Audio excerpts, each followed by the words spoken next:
La région sud du Sénégal est bien loin d'être épargnée des violences faites aux femmes et surtout aux jeunes filles. Une situation qui justifie bien l'implantation d'une boutique de droit pour la prise en charge juridique des victimes. Ces dernières années, nous étions dans un contexte de crise. Il y a eu beaucoup de dégâts, surtout des pertes en vies humaines, mais aussi on a recensé aussi beaucoup de victimes de violences. Donc c'est sur ces faits que l'Association des juristes sénégalais s'est réunie avec l'ANCS pour mettre en place la boutique de droit. Ce fait s'est d'ailleurs accentué avec le coronavirus et la pauvreté des familles à Ziguinchor, nous révèle la responsable de cette boutique de droit. Pour les femmes, les différentes formes de violence auxquelles elles font face sont plus souvent les violences conjugales, pour celles qui sont dans les liens du mariage.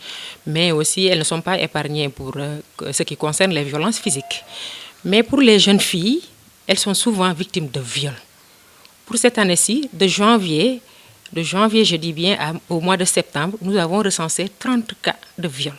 Donc, pour vous dire un peu que les choses sont alarmantes, la situation est alarmante dans notre... Ce sont les filles du moins de 13 ans qui en pâtissent. L'avènement de la loi criminalisant le viol au Sénégal, adoptée au mois de janvier 2020, est bien salué à sa juste valeur par les acteurs de la protection des femmes et des filles. Ce n'était pas assez dissuasif pour permettre aux auteurs, aux éventuels auteurs de ne pas agir. C'est pourquoi la société civile, notamment l'association des juristes sénégalaises, se sont battus pour qu'aujourd'hui qu'on puisse criminaliser le viol, et ce qu'on a obtenu en janvier 2020.